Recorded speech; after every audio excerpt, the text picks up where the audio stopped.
ગુજરાત રાજ્યના વિવિધ જિલ્લાઓમાં the Oscar management service limited નામની કંપની ચલાવીને લોકોને છેતરી ₹6,85,00,000થી વધુની રકમ લઈ લેવાના આરોપ હેઠળ લાંબા સમયથી ફરાર રહેલા આરોપીઓને સુરતની ઉધના સર્વેલન્સ પોલીસ ટીમે પકડી લીધા છે.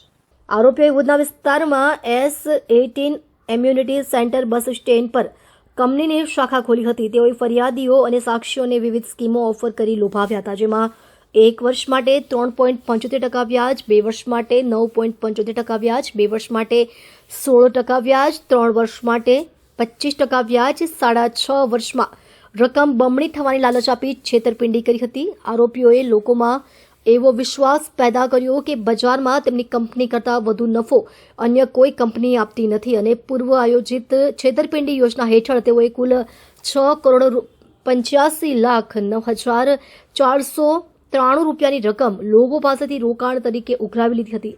આરોપીઓ છેલ્લા 10 વર્ષથી ફરાર હતા. ઉધના સર્વેલન્સ ટીમે તેને પકડી પાડવામાં સફળતા મેળવી છે. આ બાબતે ઉધના પોલીસ સ્ટેશનમાં છેતરપિંડી અને વિશ્વાસઘાતના ગુના નોંધાયા હતા.